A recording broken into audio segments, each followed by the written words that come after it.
वंदे मातरम दोस्तों, भारत माता की जय।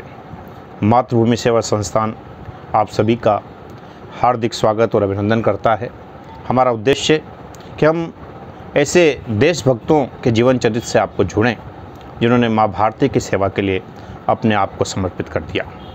भारतीय स्वतंत्रता संग्राम में अनेक वीर और वीरांगनाओं ने अपने अदम्य शौर्य के माध्यम से अपने आप को समर्पित किया और उन्होंने एक लक्ष्य को लेकर आगे बढ़े। उनका लक्ष्य था माँ भारती गुलामी की जंजीरों से आज़ाद हो।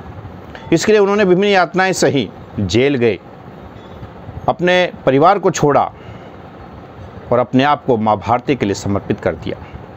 हर वर्ग ने, चाहे वो अमीर हो, गरीब हो, किसान हो, चाहे वो बुजुर्ग हो, चाहे वो युवा हो, और यहाँ महिलाओं ने तक अपने घर की दहलीज को लांघकर माँ भारती के लिए अपने आप को समर्पित कर दिया।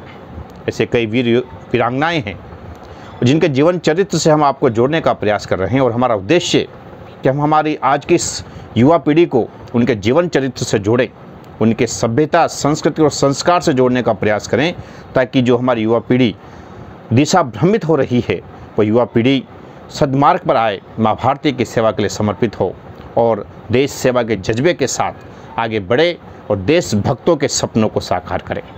आज हम आपको एक ऐसे व्यक्तित्व से मिलाने जा रहे हैं जिनके जीवन चरित्र से मैं आपको जोड़ने का प्रयास कर रहा हूं, और ऐसा व्यक्तित्व था नारायण सुब्बाराम हार्डिकर।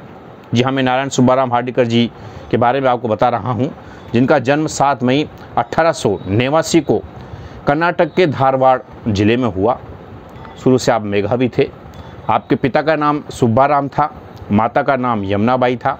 आपने आपकी प्रारंभिक शिक्षा धारवाड़ में रहकर पूरी की और उसके पश्चात आप आगे की पढ़ाई के लिए पूना चले गए। जब आप पूना गए तो उस दौरान राष्ट्रीय आंदोलनों की एक बाढ़ सी आई हुई थी और लोकमान्य बाल गंगाधर तिलक के जो समाचार पत्र थे उनके अंदर जो राष्ट्रीयता के लेख थे, तो आप पूना में रहकर उन राष्ट्रीयता के लेखों को बड़ी गंभीरता के साथ पढ़ते थे और उन लेखों को पढ़ने के साथ साथ आपके अंदर एक देशभक्ति की का ज्वार उभर कर आया और आपके अंदर भी एक राष्ट्रीयता की भावना का उदय हुआ। आप सामाजिक कार्यों में लगे और उस समय जो आपके पढ़ाई का दौर था, बंगाल विभाजन का दौर चल रहा था। आपने उस बंगाल विभाजन के आंदोलन में भी अपने आप को शामिल किया, अपनी पढ़ाई भी आपने जारी रखी। उस समय आपने आर्य बाल संगठन नाम का एक संगठन बनाया और उस संगठन के माध्यम से आपने विभिन्न सामाजिक कार्य आगे बढ़ाने का प्रयास किया। पूना की पढ़ाई पूरी करने के बाद आप अमेरिका चले गए। अमेरिका में आप लाला लाजपत राय के संपर्क में आए। उस दौरान लाला लाजपत राय भी अमेरिका में थे और वो अमेरिका में रहकर देश की स्वतंत्रता का एक माहौल तैयार कर रहे थे। वहाँ रहने वाले भारतीयों के अंदर, वहाँ रहने वाले लोगों के अंदर भारतीयों के प्रति एक सकारात्मक सोच पैदा कर रहे थे, भारतीय स्वतंत्रता के लिए लोगों को तैयार कर रहे थे। आप उनके संपर्क में आए और संपर्क में आने के पश्चात आप उनसे जुड़े। उनके जुड़ने के साथ आपने वहाँ के विभिन्न जो संगठन उस समय बनाए, उन संगठनों में आप सदस्य के रूप में काम किया और सदस्य के रूप में काम करते हुए आपने राष्ट्रीय आंदोलन में अमेरिका में रहकर भी अपनी भूमिका निभाई। अमेरिका से पढ़ाई पूरी करने के बाद आप भारत लौटे। आप चाहते तो उस उच्च शिक्षा के माध्यम से कुछ उच्च पद को प्राप्त कर सकते थे, पूरा जीवन ऐसो आराम के साथ जी सकते थे, लेकिन चूँकि आपके अंदर राष्ट्रीयता की भावना कूट कूट कर भर गई थी और आपके अंदर जो एक राष्ट्रीयता का बीजारोपण, चाहे वो बाल गंगाधर तिलक के लेखों के माध्यम से हुआ हो, चाहे लाला लाजपत राय के विभिन्न कार्यक्रमों के माध्यम से हुआ हो, आपके अंदर एक राष्ट्रीयता की भावना का उदय हुआ। आप कर्नाटक लौटे। आपने विभिन्न सामाजिक संगठनों का गठन किया और तमाम संगठनों के माध्यम से आपने देश प्रेम की एक अलग जगाई। युवाओं के अंदर आपने देश प्रेम को भरा, लोगों को जागृत करने का आपने प्रयास किया। 1921 के ध्वज सत्याग्रह में आप जुड़े और जब ध्वज सत्याग्रह में आप जुड़े तो आपको गिरफ्तार कर लिया गया, आपको जेल भेज दिया गया। उस समय अंग्रेज़ों ने एक माफ़ीनामा तैयार कर रखा था कि जो व्यक्ति लिख कर के माफ़ीनामा दे देगा वो उसे छोड़ दिया करते थे। जब वो प्रस्ताव आपके समक्ष और आपके दोस्तों के समक्ष आया तो आपने उस प्रस्ताव को ठुकरा दिया। आपने जेल में रहना स्वीकार किया, लेकिन लिखित माफ़ीनामा देना आपने स्वीकार नहीं किया। जब आपकी इस तरह की भावनाएं बाहर लोगों तक पहुंची, कांग्रेस के उच्च पदाधिकारियों तक पहुंची, स्वतंत्रता के आंदोलन से जुड़े नेताओं तक पहुंची, तो उन्हें लगा कि एक व्यक्तित्व हमें मिला है और उन्होंने आपके व्यक्तित्व को पहचाना।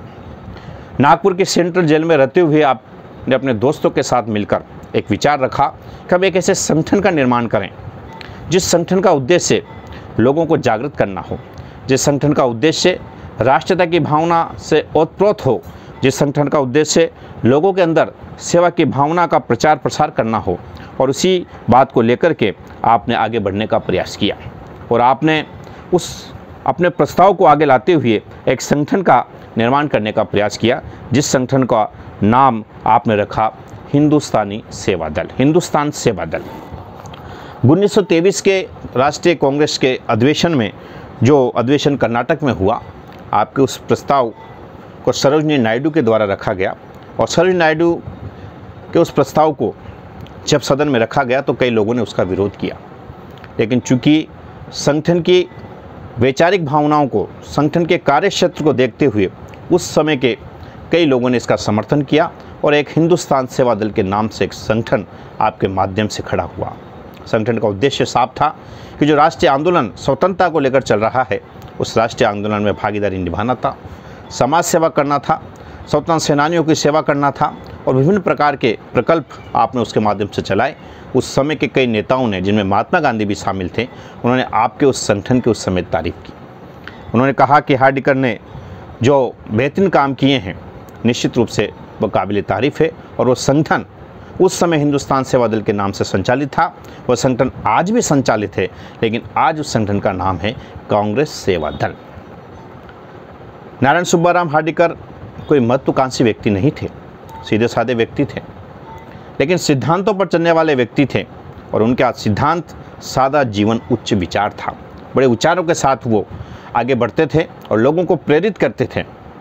जब देश के स्वतंत्रता के आंदोलन में आपने विभिन्न प्रकार से अपना सहयोग किया और सभी के प्रयासों से जब 15 अगस्त 1947 को हमारा देश आज़ाद हुआ, तो आज़ाद देश में सन 1952 में आपको राज्यसभा का सदस्य मनोनीत किया गया। 1962 तक आप इस पद पर रहे और बेहतरीन आपने देश की सेवा की। आपकी स्वतंत्रता आंदोलन में की गई सेवाएं, देश प्रेम और देशभक्ति की भावना को देखते हुए भारत सरकार ने आपको पद्म विभूषण अलंकार से अलंकृत किया, सम्मानित किया। और एक ऐसे व्यक्तित्व जिसने हमें जीना सिखाया, जिसने हमें आगे बढ़ना सिखाया, वैसा व्यक्तित्व 26 अगस्त 1975 को हमारे बीच से प्रभु के धाम चला गया। आज वो हमारे बीच नहीं हैं, लेकिन उनके जो विचार हैं, उनके जो आदर्श हैं, उनकी जो भावनाएं हैं, उनके जो कार्य हैं, वो हमें आज भी प्रेरित कर रहे हैं कि हमें देशभक्ति में लगना है, देश प्रेम की भावना के साथ आगे बढ़ना है, युवाओं को प्रेरित करना है, युवाओं को उनके जीवन चरित्र से शिक्षा लेकर मातृ सेवा, माँ भारती की सेवा के लिए समर्पित होना है।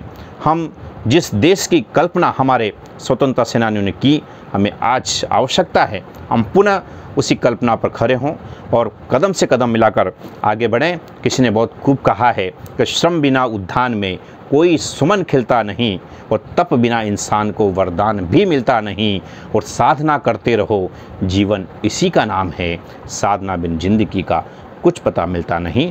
पुनः मैं मातृभूमि सेवा संस्थान के माध्यम से आप सभी का अभिनंदन करता हूं और निवेदन करता हूं कि आप मातृभूमि सेवा संस्थान से जुड़ें, क्योंकि हम इस संस्थान के माध्यम से उन देशभक्तों के जीवन चरित्र से आपको जोड़ने का प्रयास कर रहे हैं, जिन्होंने अनाम उत्सर्ग किया, जिनका उद्देश्य कभी पन्नों पर आने का नहीं था, जिनका उद्देश्य कभी प्रचार प्रसार का नहीं था, लेकिन उनका उद्देश्य था कि वो अपना जीवन देशभक्ति के लिए, देश प्रेम के लिए समर्पित करें। और हमारा उद्देश्य ऐसे अनाम उत्सर्ग करने वाले देशभक्तों से आपको जोड़ने का प्रयास करें। पुनः आप सभी का मातृभूमि सेवा संस्थान की ओर से मैं हार्दिक अभिनंदन करता हूँ। धन्यवाद। जय भारती, जय माँ भारत।